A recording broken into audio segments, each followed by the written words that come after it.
절에서 29절 말씀입니다. 로마서 2장 17절에서 29절 말씀입니다.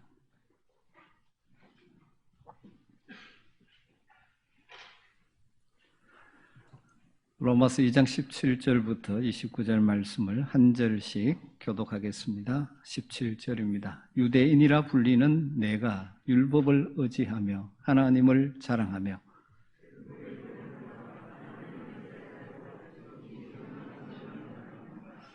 맹인의 길을 인도하는 자요 어두움에 있는 자의 빛이요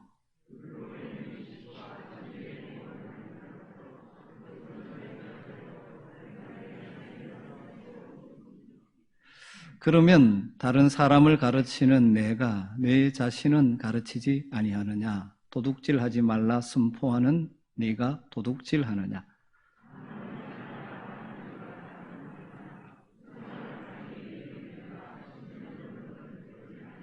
율법을 자랑하는 네가 율법을 범함으로 하나님을 욕되게 하느냐?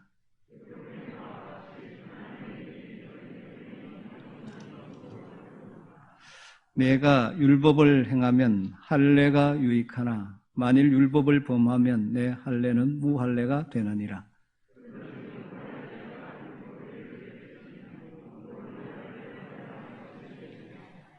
또한 본래 무할례자가 율법을 온전히 지키면 율법 조문과 할례를 가지고 율법을 범하는 너를 정죄하지 아니하겠느냐?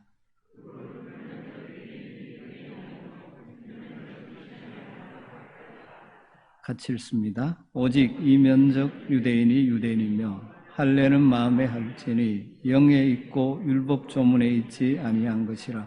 그 칭찬이 사람에게서가 아니요 다만 하나님에게서니라. 아멘.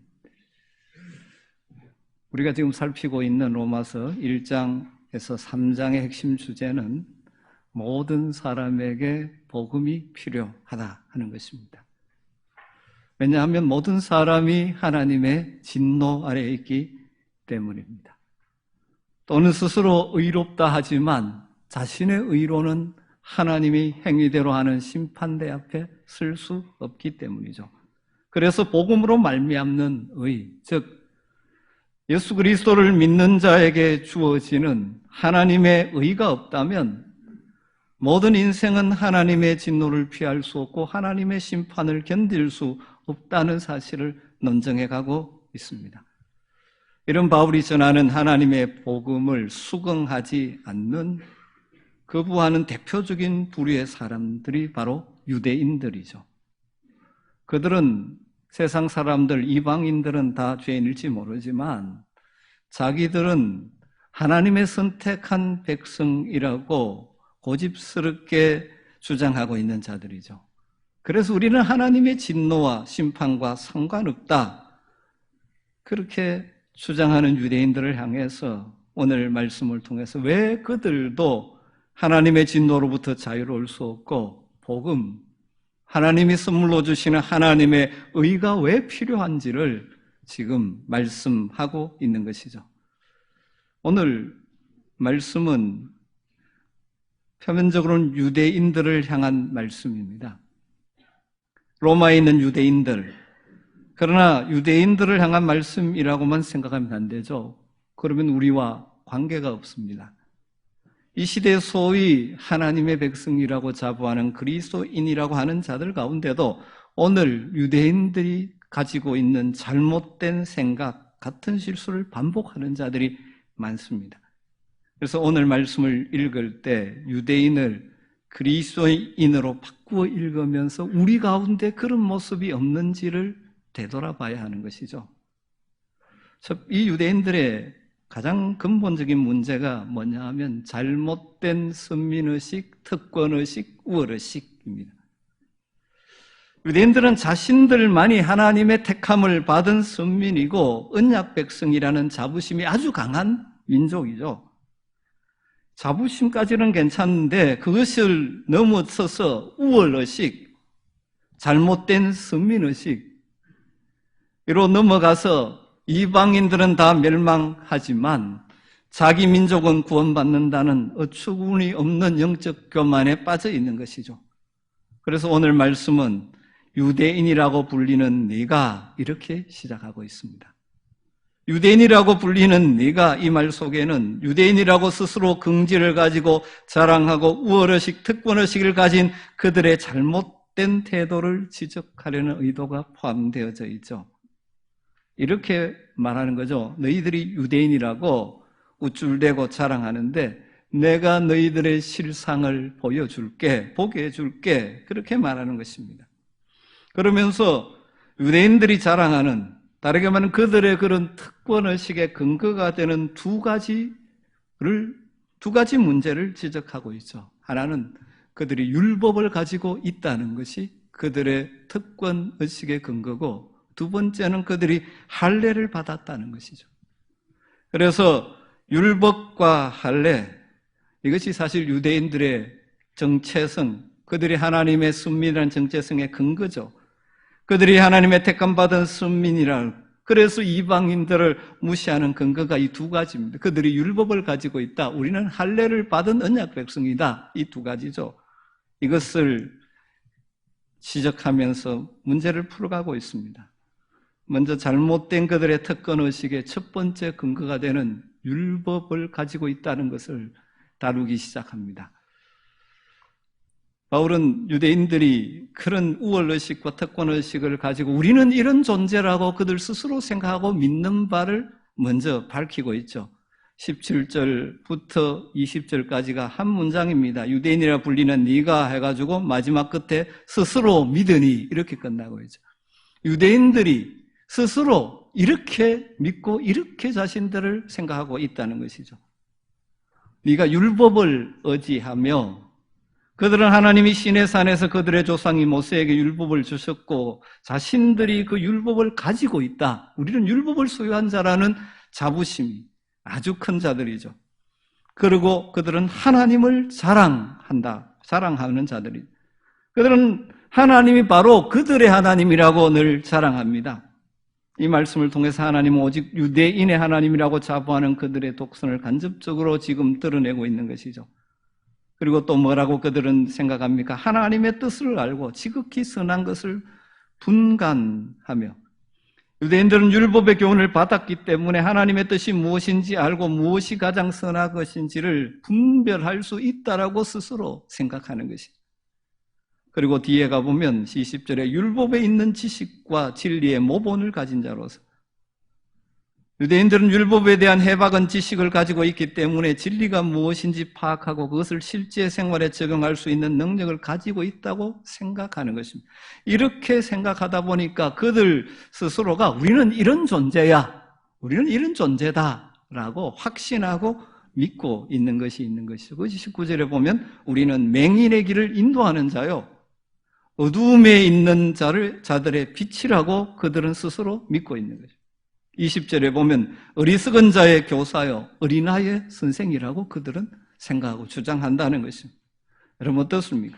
맹인의 길을 인도하는 자고 우리는 어두움에 있는 자들에게 빛이고, 어리석은 자들을 가르치는 교사고, 어린아이, 자라지 못한 자들을 가르치는 선생이다. 우리는 이런 존재다. 왜? 하나님의 율법을 가지고 있기 때문에. 대단한 자부심, 대단한 우월의식, 대단한 특권의식을 가지고 있지 않습니까? 여기에서 나가면 뭐라고 하면, 그러기에 우리는 하나님의 진노, 하나님의 심판과는 상관없는 자들이다. 하나님의 진노, 심판과 상관없기 때문에 우리에게는 복음이 필요가 없다. 우리가 율법을 가지고 있고 율법의 의를 가지고 있는데 무슨 믿음으로 말미암아 주어지는 선물인 하나님의 의가 우리에게 필요하냐? 이렇게 바울이 전하는 하나님의 복음에 대해서 반문하고 거절하는 것이죠. 이처럼 스스로가 하나님의 선물이고 율법을 가진 자라는 특권의식으로 가득 찬 유대인들에게 오늘 말씀을 통해서 율법을 가지고 있다는 그것만으로는 아무 의미가 없다 라고 선언하면서, 정말 너희가 그토록 중요하게 생각하고 말하고 율법을 가르친다면 너희들이 정말 그 율법대로 지금 살고 있느냐? 율법이 너희를 가르치게 하고 있느냐? 그렇게 바울이 지금 질문하고 반문하고 있는 것이죠. 21절을 보면, 그러면 다른 사람을 가르치는 네가 네 자신은 가르치지 아니하느냐? 사실 여러분, 율법은 하나님의 은혜로 구원받은 하나님의 백성들이 하나님 백성답게 복되게 살아가도록 주신 하나님의 은혜의 선물입니다. 시내산에서 주어졌는데 먼저 그들이 애굽의 포로에서 건지어내셔서 하나님의 택한 백성으로 불러내신 후에 나는 너희의 하나님이고 너희는 내 백성이라고 선언하면서 너희들이 이 땅에서 하나님 백성답게 복되게 살려면 이렇게 살아라. 그렇게 주신 것이 율법입니다. 다르게 말하면 율법을 지켜서 하나님의 백성이 되는 것이 아니고 하나님의 백성으로 부름받았기 때문에 하나님 백성답게 사는 것이 이렇게 사는 것이다 라는 것이 하나님의 율법이죠. 그런데 유대인들은 하나님의 은혜의 선물인 율법을 망각하고 율법을 주장하면서 실제로 율법대로 살지도 않고 살 수도 없음에도 그들이 율법을 가지고 있는 민족이라는 그 자체로 우월의식을 가지고 교만해져서 이방 민족은 다 멸시하는, 담을 쌓고 사는 그들이 될 것이죠. 그런 그들에게 바울은 이렇게 말하는 것이죠. 너희는 율법을 가지고 있다고, 하나님의 법을 가지고 있다고 자랑하는데, 그리고 그 율법을 모르는 이방인들을 가르치는 자라고 스스로 확신하고 있는데, 정작 너 자신은 그 율법과 상관없이 너희들이 살고 있지 않느냐? 그 율법이 너희들을 가르쳐서 너희의 삶에 변화가 있느냐? 이런 말이죠. 그러면서 그렇게 하지 못하는 구체적인 예 3가지를 들고 있습니다. 21절에 도둑질하지 말라 선포하는 내가 도둑질하느냐? 선포한다는 말은 큰 소리로 떠든다는 것이죠. 유대인들은 율법 10계명을 근거로 해서 도둑질하지 말라라고 선포하는 것입니다. 그런데 뭐라고 말합니까? 그러면서 너희들이 도둑질하고 살고 있지 않느냐라는 것이죠. 유대인들이 어떤 도둑질을 했는지 잘 모릅니다. 저는 상식적으로 그러나 아는 것이 있죠. 유대인들이 지난 수세기 동안 고리대금업으로 악명을 떨쳤던 민족이지 않습니까? 그들의 상술과 금전욕은 셰익스피어가 쓴 베니스의 상인에 나오는 샤일록과 같은 인물로 대변되고 있는 것이죠. 22절에 또 이렇게 말합니다. 간음하지 말라 말하는 네가 간음하느냐? 여러분, 구약 성경을 보면 유대인들이 우상 숭배를 하면서 동시에 성적으로 얼마나 타락했는지를 보여주는 것이 참 많죠. 안타까움으로 하나님께서 하나님의 사람 선지자들을 보내셔서 그 죄를 지적함에도 불구하고 그들이 인정하지 않고 고치지 않고 돌아오지 않고 회개하지 않고 있으면서 스스로 율법을 가진 하나님의 백성에게 우리는 안전하다, 평강이다 그렇게 하다가 결국 바벨론에 망하여 포로로 끌려가지 않았습니까?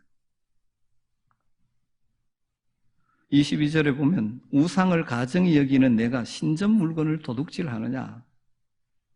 어떤 유대인들은 우상 숭배를 멸시한다고 하면서 그들이 돈을 벌 수 있으면 신전 물건을 가져다가 다른 사람에게 팔기도 했던 것이, 아니면 신전에 관계돼서 거기에 뭘 공급하든지 하면서 돈벌이를 했던 것입니다.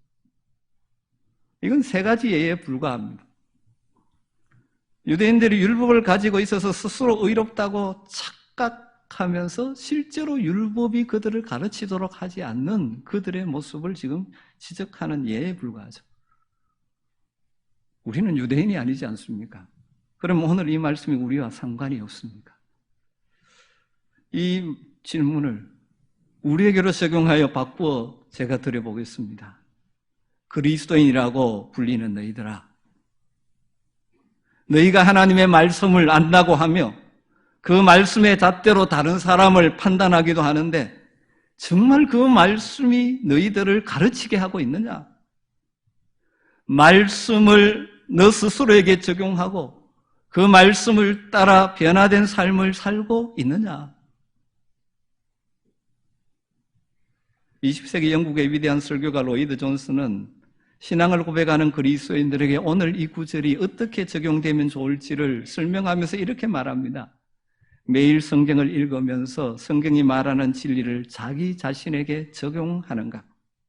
단지 성경을 가지고 있다, 성경을 얼마나 잘 아는지를 자랑하고 남들과 논쟁하기 위해서 성경을 배우는가? 아니면 성경이 말하는 진리를 당신 자신에게 적용해 보려고 하는가?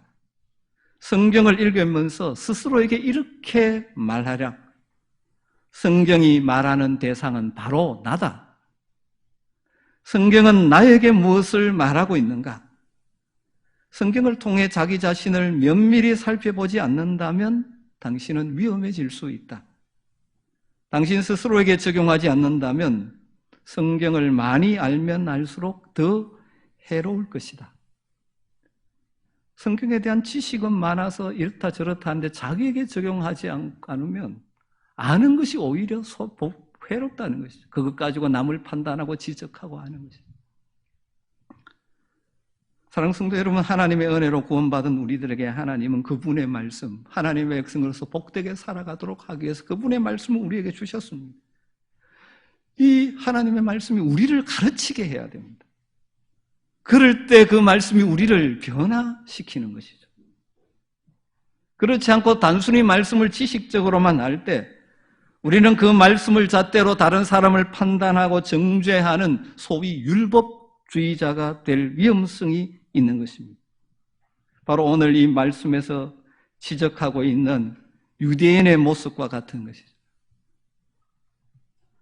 이렇게 살아가면 하나님의 이름을 부르지만 실제로 하나님을 욕되게 하는 불행한 사람이 될 수 있다는 것이죠. 그것이 23절, 24절 말씀이죠. 유대인들을 향해서 너희가 하나님의 선민이라 우월의식을 가지고 율법을 가지고 있다고 자랑하면서 실제로 율법을 범하는 너희들의 그런 삶은 하나님을 욕되게 하는 것이라고 지적하고 있죠. 율법을 자랑하는 네가 율법을 범함으로 하나님을 욕되게 하느냐. 기록된 바와 같이 하나님의 이름이 너희 때문에 이방인 중에서 모독을 받는도다. 여러분, 사실 이 시대 그리스도인들로 소위 그리스도인이라고 하면서도 세상 가운데서 이런 말을 들을 때가 있어서 가슴 아프지 않습니까? 물론 공중것에 잡은 자 사탄의 사주를 받아 우리 그리스도인들을 비방하고 하나님을 모독하는 경우도 많이 있지만 우리가 그리스도인이라 하나님의 자녀라 하나님의 백성이라고 하면서 하나님의 말씀과 상관없이 살다 보니 욕망대로 욕심대로 살다 보니 우리가 비방받고 우리 때문에 하나님의 영광이 가려지고 하나님이 욕먹게 되는 경우가 있지 않습니까? 저는 우리 아멘교회 성도님들의 삶에 이런 모습이 없게 되기를 간절히 소망합니다. 그러기에 우리는 더욱 겸손하게 나의 의가 아니라 하나님의 의를 의지하고 복음을 아는 자답게 성령의 능력을 덧입어서 우리가 말하고 선포하는 말씀대로 살아갈 수 있는 능력을 구해야 하는 것입니다. 그래서 부족하지만 삶의 현장에서 성령의 능력을 덧입어 우리가 외치는 말씀대로 살아가는 삶을 통하여 하나님의 이름을 높일 수 있어야 하는 것입니다.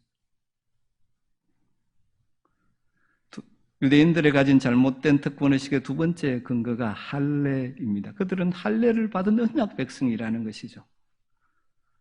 이 율법주의의 문제를 지적하면서 뒤이어서 유대인들의 헛된 특권의식의 근거가 되는 할례에 대해서 설명해 갑니다. 할례는 하나님이 자기 백성과 언약을 맺었다는 대표적인 표지이죠. 그래서 유대인 남성은 언약 백성 공동체에 속하기 위해서 반드시 통과해야 되는 의식이 할례입니다. 그것을 통해 나는 하나님의 택함받은 언약 백성이라 하는 것을 드러내는 것이죠. 그렇지만 이 할례가 또한 유대인들에게 자신들만 선택받았다는 자기 민족적인 오만함의 근거가 되어 잘못된 선민의식에 빠지게 되는 토양이 되기도 했습니다. 하나님의 은혜로 이렇게 내가 하나님 언약 백성 되었구나 감사하면서 겸손하게 하나님의 언약 백성됨에 대한 기쁨을 누리는 것이 아니라 나는 저들과 달라 하는 교만의 근거가 되어버린 것이죠. 이처럼 할례를 받았기 때문에 하나님의 언약 백성이라는 것, 이걸 현대적으로 바꾸면 종교적인 형식주의, 의식주의, 어떤 형식과 의식을 거쳤기 때문에 나는 안전하다, 나는 하나님의 백성이다 라고 착각하는 것. 그들에게 이 진정한 할례의 의미에 대해서 설명해 주죠. 세 가지로 설명하면 첫 번째로 순종이 없는 할례는 무효다, 의미가 없다. 외형적으로 할례 받는다 할지라도 율법의 말씀에 순종하지 않는다면 아무 가치가 없는 것이다. 25절 말씀이죠. 내가 율법을 행하면 할례가 유익하나 만일 율법을 범하면 내 할례는 무할례가 되느니라. 두 번째, 할례 받지 않았지만 순종하면 그것도 유효하다. 26절이죠. 그런즉 무할례자가 율법의 규례를 지키면 그 무할례를 할례와 같이 여길 것이 아니냐. 세 번째로 진짜 할례는, 진짜 하나님의 언약의 백성의 표는 몸의 할례를 행하는, 몸의 표를 남기는 것이 아니라 성령으로 마음이 변화되는 것이다 라고 말씀하는 것이죠. 28절과 29절 내용이죠. 무릇 표면적인 유대인이 아니요 표면적인 육신의 할례가 아니니라. 오직 이면적인 유대인이요 할례는 마음에 할지니 영에 있고 율법 조문에 있지 아니한 것이라. 영 성령으로 마음의 할례를 행해야 된다. 이면적 유대인, 성령으로 마음의 할례를 받은 사람이 진짜 하나님의 백성이고, 몸의 할례를 받았다고 자동적으로 하나님의 백성 되는 것이 아니다라는 것이죠. 그렇기 때문에 성령을 통하여 마음의 할례를 받은 새 사람이 되어야, 새로운 피조물이 되어야 진짜 하나님의 백성이고 하나님으로부터 칭찬과 인정을 받는다는 것입니다. 오늘 이 말씀의 핵심은 할례는 마음에 할지니. 사랑하는 성도 여러분, 오늘 저는 이 말씀을 근거로 해서 우리의 현재 신앙 상태를 한번 점검해 보기를 원합니다. 그때나 지금이나 소위 하나님의 백성이라고 하는 사람들이 주의해야 될 것이 두 가지입니다. 율법주의, 하나는 종교적 형식주의. 율법을 가지고 있다, 또는 어떤 의식, 형식을 거치고 있다고 해서 다 하나님의 백성이 아니라는 것입니다. 우리의 신앙의 상태를 진단해 볼 때 가장 안 좋은 것은 율법주의에 빠졌다라는 진단이 나오면 참 좋은 것입니다. 여러분 건강검진 해보면 뭐가 문제인지가 나오죠. 말씀에 따라서 여러분 스스로를 점검해 봐야 되는데 율법주의에 빠졌다라는 진단이 나오면 참으로 심각한 것입니다. 율법주의가 무엇입니까? 간단하게 말하면 하나님의 말씀대로 살면 구원받고 말씀대로 살지 않으면 심판받는다는 믿음입니다. 그러면 우리가 믿는 십자가의 복음은 무엇입니까? 누구든지 예수님을 구주로 영접하면 하나님의 은혜로 구원을 받으며 그 후에 성령께서 우리 가운데 임하셔서 우리가 말씀대로 살게 된다는 것입니다. 언뜻 보면 말씀대로 살려고 하는 측면에서는 비슷해 보이지만 엄청난 차이가 있죠. 말씀을 지켜서 그 의로 구원에 이르겠다고 생각하는 것이 율법주의죠. 그러나 십자가의 복음은 하나님의 은혜로 구원받았어. 그때 우리에게 주신 성령을 의지함으로 우리가 말씀대로 살아가는 것입니다. 굉장한 차이가 있습니다. 율법주의는 항상 열심, 충성, 물론 중요하지만 이것만 강조합니다. 그러나 십자가의 복음은 그 이전에 감사, 사랑, 이것이 강조되는 것이죠. 사랑하는 성도 여러분, 여러분 다 진짜 그리스도인이시죠? 진짜 하나님의 백성이라고 생각하시죠? 그렇다면 무엇을 근거로 그렇게 생각하십니까? 그런 분은 없겠지만 혹시라도 내가 지금 교회에 출석하고 있기 때문에 성경 말씀에 대한 지식이 있기 때문에 세례를 받았기 때문에 이런 것이 근거가 된다면 착각하고 있는 것입니다. 중요한 것은 성령으로 이런 마음의 할례를 받았습니까? 할례가 무엇입니까? 남자의 성기의 포피를 잘라내는 것입니다. 마음의 할례를 받았다는 것은 마음에 이전에 나를 주장하던 죄악된 본성, 세상, 육체의 욕망을 끊어버리고 세상에 대해서 죽고 세상과 구별된 삶을 산다는 표지이죠. 우리가 십자가의 복음을 믿고 예수님을 나의 구주로 영접할 때 성령께서 마음에 임하십니다. 그것이 바로 마음의 할례를 받은 것이죠. 그래서 예수님과 함께 내가 죽고 예수님의 마음을 품고 살기 위해서 힘쓰는 자가 되는 것입니다. 골로새서 2장 11절에 이런 말씀이 있습니다. 또 그 안에서 너희가 손으로 하지 않은 할례를 받았으니, 손으로 해서 육체한 할례를 너희들이 아니라 다른 할례를 너희들이 받았는데 곧 육의 몸을 벗는 것이고 육의 몸, 육신의 욕망을 따라 살아가던 죄악된 본성을 따라 살던 삶을 벗어던지는 것. 그게 바로 그리스도의 할례라고 말합니다. 여러분 신앙이 좋다 안 좋다 이걸 단순히 열심만으로 진단했으면 안 됩니다. 우리가 열심히 주를 섬겨야 됩니다. 그런데 무조건 열심이 있다고 좋은 것 아닙니다. 유대인들은 할례뿐만 아니라 월삭, 각종 절기, 대회, 성회, 온갖 종교 의식을 동원하고 그 의식이 점점 더 화려하고 장엄해졌습니다. 여러분 왜 자꾸 의식이 화려해지고 장엄해지는지 아십니까? 율법대로 살지 못하는 것을 화려한 외적인 의식으로 포장하는 것입니다. 우리 그리스도인 중에서도 신앙적으로 성숙하지 못한 사람들은 자꾸 그것으로 포장합니다.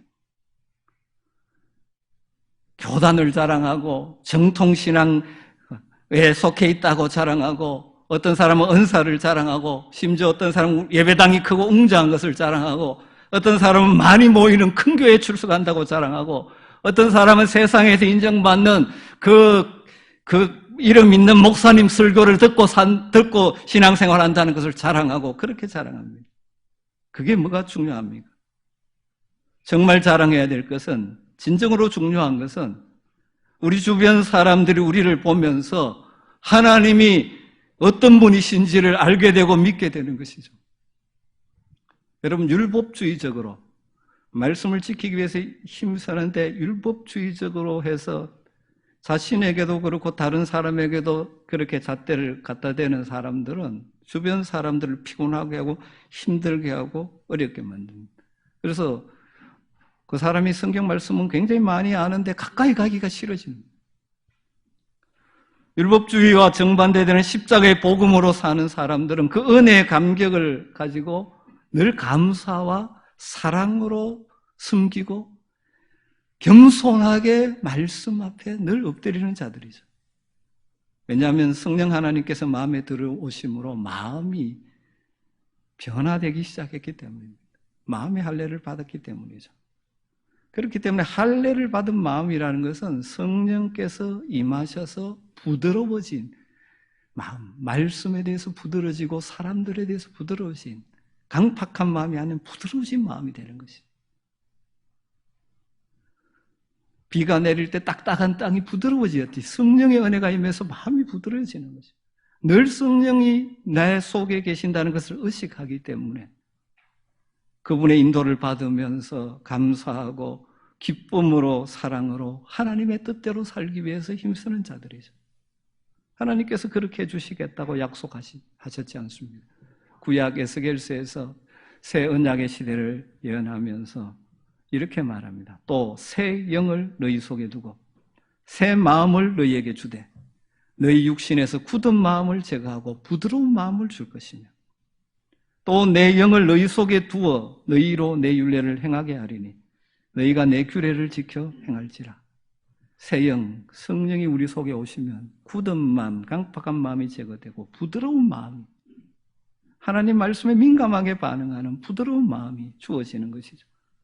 그리고 내 의지, 내 노력으로 말씀을 순종하는 것이 아니라 성령이 우리 속에 있어서 성령께서 역사하심으로 내 율례, 말씀을 지키며 살아가게 되는 것이죠. 여러분 그렇기 때문에 자신이 율법주의적 신앙생활을 하는지 아닌지를 진단하는 기준 가운데 하나가 마음에 성령님의 임재를 느끼며 사느냐, 또 다르게 말하면 마음이 부드러워졌는가 하는 것입니다.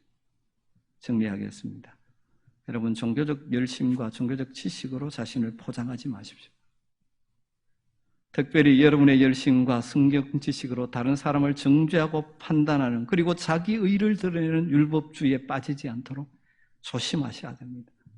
날마다 자격 없는 나를 은혜로 구원하시고 하나님의 의를 선물로 주셔서 하나님 앞에 서게 하셨기에 하나님을 아빠 아버지라고 부르면 날마다 겸손하게 하나님 앞에 엎드리시기를 주님으로 부탁을 드립니다. 그리고 하나님의 말씀을 하나님 백성답게 살라고 우리에게 주신 그 말씀을 나에게 적용시키고 내 힘만으로는 순종할 수 없음을 알기에 우리 안에 거하시는 성령의 능력을 의지하여 살아가는 복된 성도 되시기를 주님으로 축복합니다. 마음의 할례를 받은 자들로서 성령님의 임재를 날마다 소망하고 느끼며 부드러운 마음으로 기쁨과 감사와 사랑으로 말씀에 순종하며 살아가는 복된 성도들이 되시기를 주의 이름으로 축원합니다. 기도하겠습니다. 하나님, 오늘도 유대인들의 잘못된 특권의식에 근거가 된 율법과 할례에 대한 말씀하시며 할례는 마음에 행하라고 말씀하시는 주의 음성을 듣습니다. 우리가 신앙생활하면서 율법주의와 잘못된 종교적 형식주의에 빠지지 않게 하시고 날마다 우리 안에 거하시는 성령님을 바라보며 의지함으로 우리의 마음이 부드러워지고 성령의 능력을 덧입어 말씀에 순종하는 삶을 살아갑니다. 우리를 통하여 하나님이 영광받게 되는 복된 성도들 되게 하여 주시옵소서. 예수님의 이름으로 기도드리옵나이다.